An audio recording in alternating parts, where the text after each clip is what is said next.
Quando se fala em regime de casamento, o que se busca é definir como vai ficar a situação patrimonial do casal. E o mais tradicional é da comunhão parcial de bens. Muita gente sabe como funciona do jeito básico, mas existem algumas peculiaridades que são importantes ficar alerta, porque não se pode generalizar. Na comunhão parcial de bens, o que era de antes do casamento não vai ser partilhado e após o casamento vai ser partilhado meio a meio.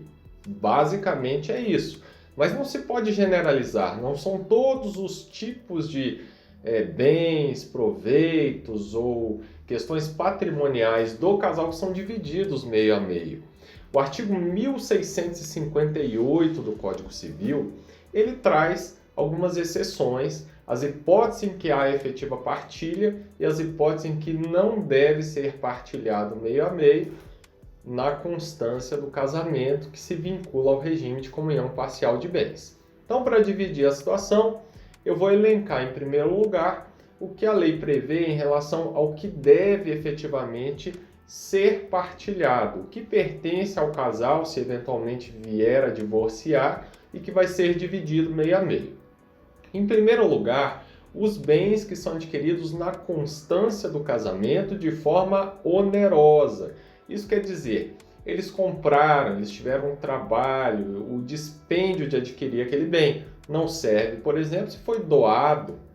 Outro tipo de bem que é levado em consideração é aquele, por exemplo, de prêmio de loteria.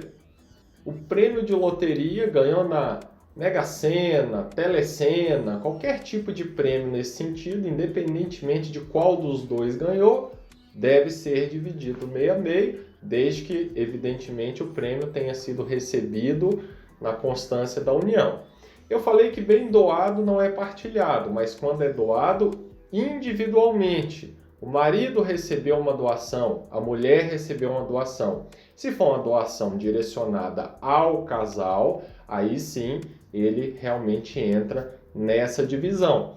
Também os frutos dos bens. Por exemplo, o marido tinha uma casa de antes do casamento. A mulher não tinha nada. Aí eles casam, automaticamente aquela casa não vai ser partilhada meio a meio em caso de divórcio. Mas se ela for alugada, aquele valor do aluguel que é recebido mês a mês, aquilo é objeto de partilha. Então, o que vem de rendimento do imóvel, mesmo que individual, se for do casal principalmente. Mas aí, quando é individual, na constância da união, esse sim é partilhado. E por último, as benfeitorias. Então não importa se, por exemplo, só a esposa tinha um apartamento. Se esse apartamento, na constância da união, não valia praticamente nada, e durante a união ele foi melhorado, totalmente reformado, uma incorporação de valor a ele que agregou ali um montante muito grande, essa cota parte do que foi melhorado também é objeto de partilha. Agora, vem a parte também do Código Civil que fala dos bens que não estão sujeitos à partilha. Em primeiro lugar, nós temos os bens adquiridos antes do casamento, como eu já expus, esse não é objeto de partilha. Os que forem doados, mesmo na constância do casamento, como a gente já viu. Os que forem herdados. Então, a pessoa casou, já está casada há 10 anos. Aí, o pai dela morreu. Quando ela herda um patrimônio do pai, aquilo não é objeto de partilha. O objetivo da lei é justamente dividir o patrimônio que é construído em comum pelo casal. Então, quando é doado, herdado ou coisa assim, também não. Também não é objeto de partilha os bens subrogados. Subrogação funciona da seguinte forma. Antes do casamento, você tinha um apartamento.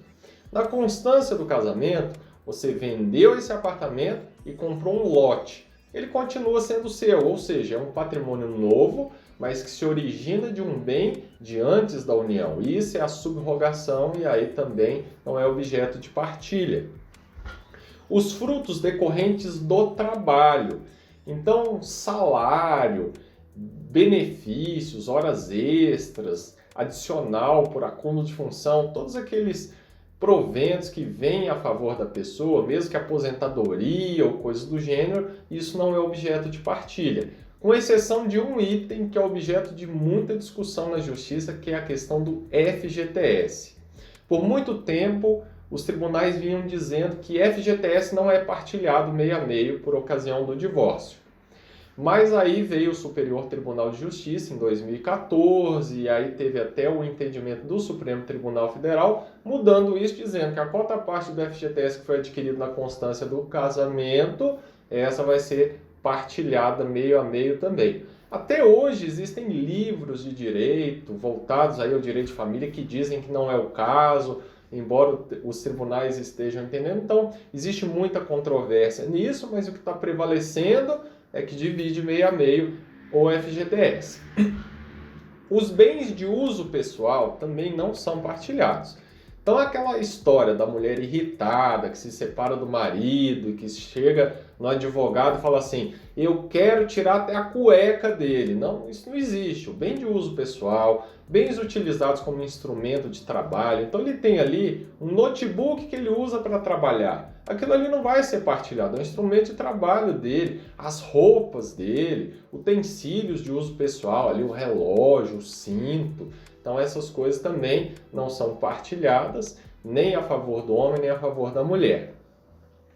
As questões que decorrem de atos ilícitos anteriormente ao casamento também não são partilhadas, a não ser que o casal como um todo tenha algum tipo de proveito em relação a isso. Então, por exemplo, o marido cometeu um ato ilícito antes do casamento. Ele gerou uma indenização por dano moral porque atropelou alguém e ele vai ter que pagar uma indenização de R$100 mil. As dívidas do casal também são partilhadas meio a meio quando se divorcia numa comunhão parcial de bens. Agora, se a dívida foi contraída por um dos cônjuges antes do casamento, não. Então, se o marido cometeu aquilo antes do casamento, gerou um processo de indenização e na constância do casamento gerou uma dívida que ele vai ter que pagar, aquilo ele vai ter que pagar sozinho. O mesmo valendo a dívidas anteriores ao casamento de qualquer natureza. Às vezes ele casou devendo. Aí na constância do casamento aquilo ali foi aumentando, gerando juros e tal, aquela dívida é dele, não vai ser partilhada no custo do processo.